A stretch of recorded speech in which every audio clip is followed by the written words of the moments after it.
सद्गुरु जो है वो हमारा ज्ञात प्रेमी है। क्यों?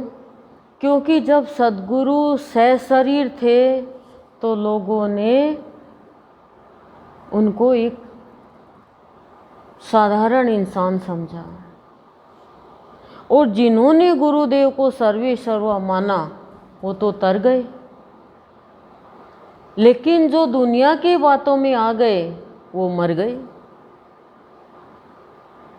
क्यों? क्यों? क्योंकि दुनिया की बातों में दो नीति होती है। दुनिया की बातों में दो नीति होती है, और दुनिया सिर दुनिया। इसलिए प्राणी कभी भी प्रफुल्ल नहीं रह सकता दुनिया की बातों से। मरने के उसमें लेके जाती है दुनिया, मुंह के आगे कुछ, पीठ पीछे कुछ। हमेशा गुरुदेव ने यही कहा। पर दुनिया का रंग जल्दी से उतरता भी नहीं है। खराब रंग नहीं उतरता है, अच्छा रंग जल्दी से उतर जाएगा। आप महंगी से महंगी साड़ी ड्राई क्लीन के लिए दोगे और सस्ती से सस्ती टक्कर साफ में धो लोगे, फिर भी उसका कुछ नहीं बिगड़ेगा। तो जो अज्ञात प्रेमी है वो बहुत कोमल है, और जब कोई भी प्राणी आगे बढ़ता है तो उसको बहुत सोच समझ के कदम उठाना पड़ता है। काले रंग में तो कोई कुछ भी लग जाएगा, क्या फर्क पड़ेगा, लेकिन सफ़ेद पे तो एक जरा सी भी, इतनी सी भी निशान हो जाएगा तो वो अलग से ही दिखेगा। नहीं दिखेगा? नहीं दिखेगा क्या? दिखेगा उसे। तो आज मन में खुशी हो रही है कि हमारी चाह पूरी हो रही है। गुरु पूर्णिमा का हमने जागरण किया, बाबा के निर्वाण उत्सव का किया, आज गुरुदेव के निर्वाण उत्सव का करें, नई साल का भी किया, जन्मदिन का भी किया। लेकिन कोरोना काल चल रहा था तो हमने कर लिया। पर सच्ची चाह जिसकी होती है भगवान वो पूरी करते हैं। तो आज 5 तत्व का हम भाव लेंगे, क्योंकि आज पंचमी है और कल छठ के दिन गुरुदेव का निर्वाणोत्सव मनाएंगे, और इसकी शादी का उपरांत का सत्संग। तो 5 तत्व भूमि, वायु, अग्नि, जल और आकाश, ये 5 तत्व है। 5 तत्वों से प्रकृति बनी है और 5 तत्वों से मनुष्य का शरीर बना है। अग्नि देवता, पृथ्वी देवी और आकाश देवता, जल देवता, वायु देवता, ये सब अपनी शक्ति भरते हैं, तब मनुष्य का शरीर बनता है। और जब सत्संग में आते हैं तो अज्ञात प्रेमी बन करके, क्योंकि अब तो गुरुदेव निराकार है तो वो अज्ञात ही है, सबको दिखाई थोड़ी देते हैं। अज्ञात बन के हमारे प्राणों को स्पर्श देते हैं भजन के द्वारा। तो गुरुदेव की छटा, गुरुदेव की छवि हमें देखने के लिए हमें सबसे पहले 5 तत्वों को इनके प्रकाश से प्रकाशित करना होगा। जैसे वो अज्ञात प्रेमी देता है तो सबसे पहले भूमि का भाव देता है वो हमें, कि ये प्राणी तू भूमि पति से मिलने आया था।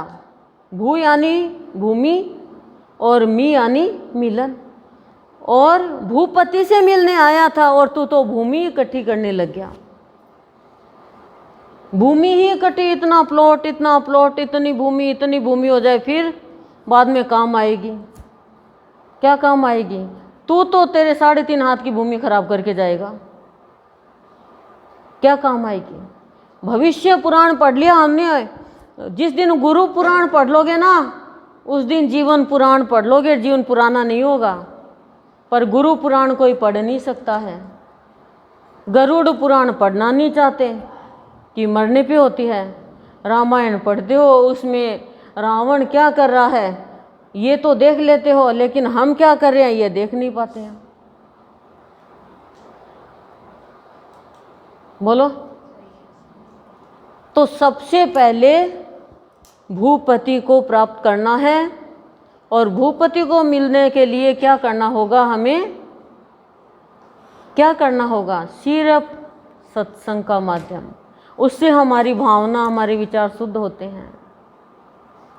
उसके बाद में हमें जल का भाव, कि जल का भाव यानी शीतलता का भाव आ जाएगा। जब भूपति हमें मिल गया, सारी भूमि का स्वामी हमें मिल गया, फिर जलने का भाव खत्म होगा, जल के जैसी शीतलता आ जाएगी हमारे जीवन में। और जल के जैसे शीतलता आएगी तब अग्निदेव क्या देंगे, हमें ओज देंगे वाणी में। देखो संतों की वाणी में कितना ओज होता है। और जो भी हमारे अंदर कूड़ा आएगा वो हम अग्नि का सारा लेके जला देंगे। वो कौन सी अग्नि, ज्ञान की अग्नि। और जल कौन सा, भाव का जल, वो एकदम शीतल, कोई कनेक्शन लेने की जरूरत नहीं है जल के लिए, कोई बिल नहीं आएगा उस जल से। ये तो जल भाव का जल है जो डायरेक्ट पिलाया जाता है।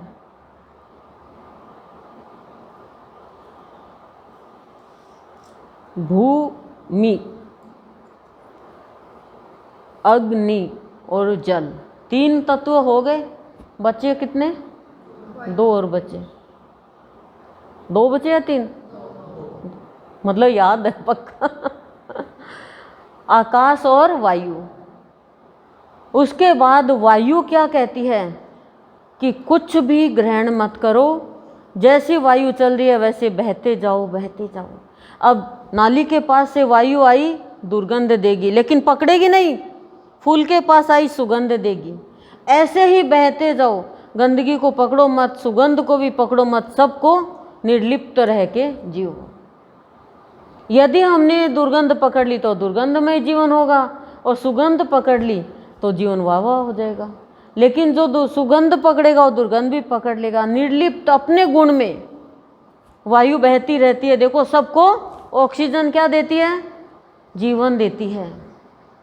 तो ऐसे ही ये श्वासों के अंदर श्वास रूपी वायु है, उसमें प्रभु का स्मरण करते रहो, और तब जाके आकाश तत्व क्या कहेगा, तेरा मेरा छोड़ो, विशाल भाव रखो। कोई अमीर, कोई गरीब, कोई छोटा, कोई बड़ा, कोई जाति, कोई धर्म नहीं होनी चाहिए, सब इंसान है। एक ही है गुण जो इंसान है, भगवान के बंदे हैं। अब आप ये कहोगे कि इंसान है तो फिर सबको बराबर क्यों नहीं स्थान मिलता। भाई गधा और घोड़ा बराबर थोड़ी होता है, नहीं तो गधे पे ही दूल्हा चला जाएगा दुल्हन को लाने। क्यों बोलो, चला जाएगा क्या, नहीं जाएगा। तो गधे की कैटेगरी अलग है, घोड़े की अलग है, हाथी की अलग है, ऊंट की अलग है, मछली की अलग है।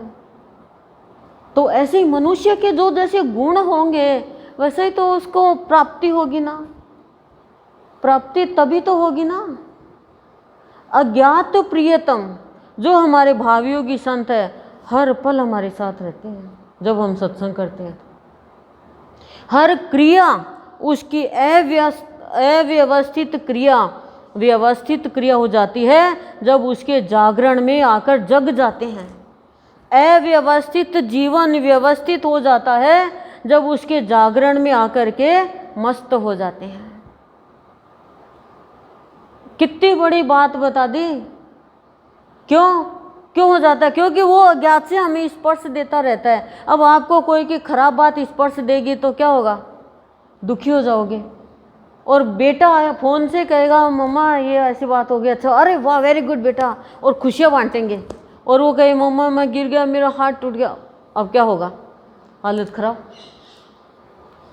तो ऐसे ही जब भाव की बातें, भाव का स्पर्श, प्रभु अपना प्रेम का स्पर्श देता है तो हमारे जितने भी अंदर में अव्यवस्थित हो रही है ना, क्रिया चल रही है मन बुद्धि चित्त की, वो सारी शांत हो जाती है, व्यवस्थित हो जाती है। लेकिन जब कोई भी मकान में हम सफाई करते हैं तो पहले सारी चीज़ एक साथ में रखते, फिर पूंछ के पानी से सूखे से करके फिर उसको सही तरीके से जचाते हैं। ऐसे ही गुरुदेव हमारे अंदर के पूरे सिस्टम को जचाते हैं, फिर कोई भी गड़बड़ी नहीं होगी। आज पंचमी के दिन पांचों तत्वों को हमें सक्रिय करना है, पांचों तत्वों की शक्ति को जानना है, जिनको कोई भी खत्म नहीं कर सकता, कोई भी खत्म नहीं कर सकता इनको। ये है, थे और रहेंगे। इन शक्तियों से हम बने हैं। फिर हम इतने कमज़ोर क्यों हो गए? क्योंकि अज्ञात प्रेमी ने स्पर्श नहीं दिया और संसार की बातों ने स्पर्श दे दिया। स्पर्श का बहुत बड़ा महत्व है। जब अज्ञात प्रेमी स्पर्श देता है तो फर्श का भाव हट जाता है, यानी नीचे का भाव हट जाता है, और फिर वो भूमि के जैसे जीवन जीता है, उसमें धैर्य आ जाता है। वो एक चीज़ डालते हैं तो अनेक चीज़ बना के दे देता। एक कोई बुराई होती है तो कई बुराई कर देते हैं, लेकिन एक अच्छाई को खूब अच्छाई बना के हमें देनी है। गुरुदेव की एक बात को 100 बात बनानी है और ख़राब बात को ख़त्म करना है। और यहाँ पे आके हमारी जो भूमि का भाव है, वो फसल है, वो ख़त्म हो जाती है, ख़राब है वो, और अच्छी फसल बन जाती है। तो 5 तत्व है, 5 इंद्रिया, 5 कर्मेंद्रिया। इन पांचों तत्वों से यदि हम शक्ति प्राप्त कर लेंगे और इनकी शक्ति से जान लेंगे और इनमें गुरु का प्रकाश फैल जाएगा, तो 5 इंद्रिय और 5 कर्मेंद्रिया शुद्ध हो जाएगी। और जैसे ये शुद्ध हो जाएगी तो हमारा जीवन चेतन शक्ति से जुड़ जाएगा, तब हमारा अंतःकरण पूरे तरह से शुद्ध हो जाएगा। और जब अंतःकरण शुद्ध हो जाएगा, फिर हम कभी भी कुसंग में जाएंगे नहीं, और कुसंग की बातें हम श्रवण नहीं करेंगे। बाई चांस श्रवण कर भी ली तो हम अंदर में नहीं लेके जाएंगे, उसको भी हम अच्छी बना देंगे खराब बात को भी हम अच्छी बना देंगे। तो इतनी शक्ति सत्संगियों में होनी चाहिए कि कोई भी उल्टी सीधी भी बात हमारे सामने आए, उसको भी हम अच्छी बना दें। जैसे कोई चीज़ खराब बन गई तो हम उसको अच्छी बनाते हैं। जैसे चाशनी बनाई, नहीं बनी टाइट, तो हम क्या कहेंगे? मसाला तो पूरा का पूरा है, उसको थोड़ा ढंग से करेंगे, हलवाई से पूछ के करेंगे। या टाइट ज़्यादा हो गई तो उसको पूछेंगे भाई लूज कैसे करें। तो ऐसे ही जीवन के बारे में गुरुदेव से पूछते रहो कि गुरुदेव 5 तत्वों को हम कैसे जानें, 5 तत्वों से हम कैसे जुड़ें। 5 तत्व है वो हम शक्ति प्रदान, 5 तत्वों की शक्ति हम कैसे प्राप्त करें। ये जब 5 तत्वों की शक्ति मिलेगी तो हमारे जीवन में आत्मदर्शन हमें होगा, नहीं तो आत्मदर्शन से वंचित ही रह जाएंगे। और सबसे बड़ी आत्मशक्ति ही है, वो आत्मशक्ति 5 तत्वों से ही मिलेगी हमें। एक तत्व की भी यदि कमी है तो फिर हम आत्मशक्ति को नहीं पहचान पाएंगे। वही ब्रह्म शक्ति है। अन्न की शक्ति, तन की शक्ति, मन की शक्ति सब जानते, लेकिन इन्हें सब शक्तिहीन है। जरा सा भी दुख कष्ट आया और शक्तिहीन हो गई। तो 5 तत्वों से हमें गुरुदेव से प्रार्थना करके उनसे शिक्षा ग्रहण करनी है। कभी भी हमारा जीवन में अंत नहीं होगा, क्योंकि 5 तत्व बहुत शक्तिशाली है। फिर वो 6ठा तत्व है, आत्म तत्व को पहचान पाएंगे, और तब हमारा जीवन सत्यम शिवम सुंदरम होगा। तब हम जान पाएंगे कि हाँ, हम सत्य के उपासक हैं। और ये ही राह सद्गुरु हमें चलनी सिखाते हैं। ओम शांति शांति।